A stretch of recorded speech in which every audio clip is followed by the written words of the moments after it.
네, 안녕하세요. 하이다기 간다 아나운서 조아라입니다. 오늘은 노원 영상의학과 내과 윤선빈 원장님 모셨습니다. 안녕하세요. 안녕하세요. 네, 오늘 고혈압에 대해서 함께 이야기를 나눠보도록 하겠습니다. 고혈압은 완치가 없다고 들었는데요. 완치가 가능하진 않는데 식습관이랑 몇 가지 그 생활 습관이랑 네. 본인의 환경적인 요인을 바꾸실 수 있다면 약을 먹지 않고도 관리하실 수 있는 부분들이 있습니다. 약을 저는 다 먹어야 된다고 생각을 했어요. 네네. 약 없이 고혈압을 어떻게 관리를 할 수가 있을까요? 물론 이제 환자분들의 대다수는 약을 끊으면 혈압이 올라가기 때문에 결국 다시 약을 먹게 되는데 혈압약을 안 먹고도 혈압 조절이 되실 수 있는 조건으로는 미국 심장학회에서도 공고한 바 있는 대로는 첫 번째로는 식습관입니다.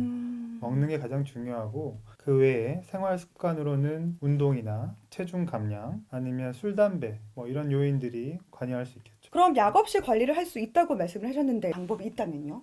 먼저 식습관 이야기를 다시 드릴게요. 미국 심장학회에서 이제 항고혈압 환자들에게 권유하는 식단이 있습니다. 대쉬 식단이라고 요새 많이 알려져 있는데 그 학회에서 권고하는 바 중에 첫 번째로는 먼저 줄이라고 하는 것과 권장하는 습관 두 가지가 있습니다. 줄이라고 하는 거로 첫 번째는 소금인데 네. 나트륨이라고 하는 소금 성분을 이제 하루에 일일 권장량을 6g 이하로 음, 권장을 하고 있어요. 근데 이제 6g이라고 하면 잘 이제 일반인들은 네, 잘 모르시잖아요. 모르겠어요. 이제 뭐 국을 한 그릇을 국물까지 정말 다 먹었다라고 했을 때 4g 정도 보면 됩니다. 다른 반찬들 외에. 근데 우리나라 사람들은 보통 하루 소금의 섭취량이 15g에서 20g 정도 되거든요. 네. 그러니까 몇 끼의 국물이 있고 김치, 뭐 젓갈 이런 것들 있지 않습니까? 아. 북극에 사는 에스키모인들 같은 경우를 들면 그분들은 거의 고혈압 환자들이 별로 없는데 생식을 주로 하기 때문에 하루 일일 섭취량이 소금 섭취량이 4g 이하거든요. 그래서 일단은 소금의 양을 줄이는 게 제일 중요하고 그럼 식단을 하면서 어떻게 하면 소금을 줄일 수 있을까를 보면 우리나라 사람들이 좋아하는 음식들이긴 하지만 국물 요리를 예를 들면 건더기 위주로 먹게 되고 국물까지는 다 마시지 않는 게 좋고 젓가락을 사용하면 좋을 것 같아요. 그렇죠. 네네네. 젓가락을 사용하면 좋고 그리고 반찬 같은 경우에도 만약에 김치가 있다고 하면 김치에 또 뭐 햄, 절인 거, 베이컨 이런 소세지를 넣는 것보다는 좀 나눠서 김치를 끊을 수는 없겠죠. 네. 그러니까 그 양을 조절을 해서 먹으면 될 것 같아요.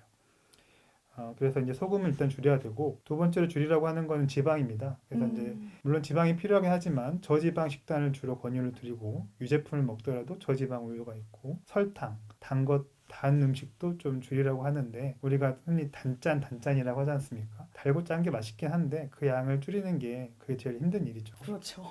그리고 공고하는 음식들로는 채소나 과일, 유제품을 권유를 하고 있는데 채소랑 과일을 많이 먹는 경우가 사실 현대인들이 많지 않아요. 네.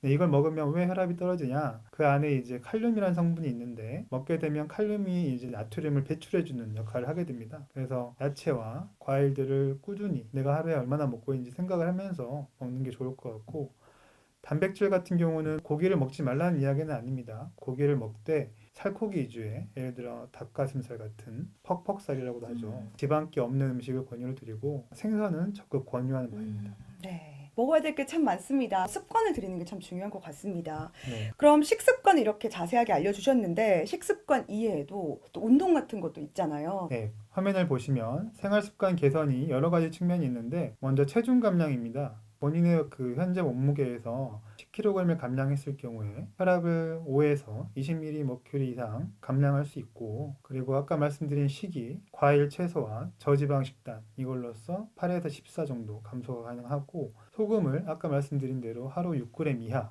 제한했을 때 2에서 8ml 정도로 감소할 수 있습니다. 식단과 체중 감량 외에 운동과 술, 담배가 중요한 역할을 또 하는데요. 운동은 하루에 한 30분 정도 이상 그리고 유산소 운동으로서 일주일에 3회 정도 땀이 좀 날 정도로 빠르게 걷기 정도의 운동량을 권유를 드리고 운동을 했을 때도 4에서 9 정도 혈압 감소 효과가 있습니다. 술도 문제인데 술을 먹게 되면 이제 과음을 하게 될 경우에 혈압을 올리는 효과가 있습니다. 술은 남자 기준으로 했을 때 소주 2잔, 맥주 1병 이하 이렇게 그리고 일주일에 주 1, 2회 정도로 제한을 두고 있습니다. 사실 저렇게 먹기가 쉽지 않죠. 그렇죠. 원장님 저 정도에서 끊으실 수 있어요? 저는 못 끊습니다. 그래도 고혈압 환자들은 또 조심을 해야겠죠. 네, 근데 술은 더 중요한 게 어쩔 수 없이 먹더라도 쉬는 시간을 충분히 줘야 됩니다. 뭐 오늘 내가 먹었다 한다면 한 3일 정도는 술을 안 드시는 게 중요하죠. 회복을 또 해야 되니까요. 회복을. 네. 간은 회복할 수 있는 장기니까요. 네. 그럼 고혈압 환자에게 또 약물 치료도 관건이잖아요. 약물 치료가 필요한 기준이 또 있을 것 같아요. 정상 혈압은 120에 80. 앞에 말한 120은 심장이 수축할 때 혈압인 수축기 혈압이고 뒤에 있는 80은 이완기, 심장이 풀어질 때, 이완할 때 나타나는 이완기 혈압입니다. 120에 80이 기준이다라는 걸 일단 알고 계시면 되고 그럼 언제부터 고혈압이냐라고 했을 때 140에 90으로 생각하시면 되는데 그 사이 범위에 있을 때는 고혈압 전 단계라고 해서 바로 약 먹을 필요는 없고 앞서 말씀드린 대로 식습관이랑 생활습관 교정이 첫 번째입니다. 140에 90 이상일 때에도 어떤 환자분들은 먼저 해보겠다라고 하시는 분들이 있어서 저도 특별하게 기저질환이 없다면 뭐 당뇨나 고지혈증 같은 아니면 가족력들이 없다고 한다면 먼저 그걸 통해서 조절해 볼 수 있고 160에 100 이상일 경우에는 이기 고혈압이라고 해서 내부 장기에 합병증이 있을 가능성이 많기 때문에 그때는 바로 약물 치료를 공고를 드리고 있습니다. 네, 노력을 다 해보고 약물 치료로 넘어간다고 말씀을 하셨습니다.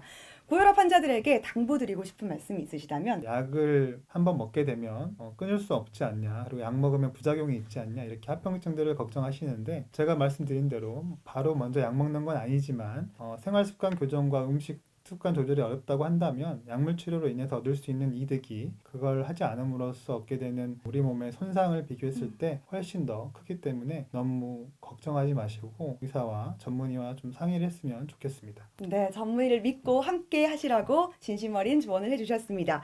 노원 영상의학과 내과의 윤선빈 원장님과 함께했습니다. 고맙습니다. 네, 감사합니다.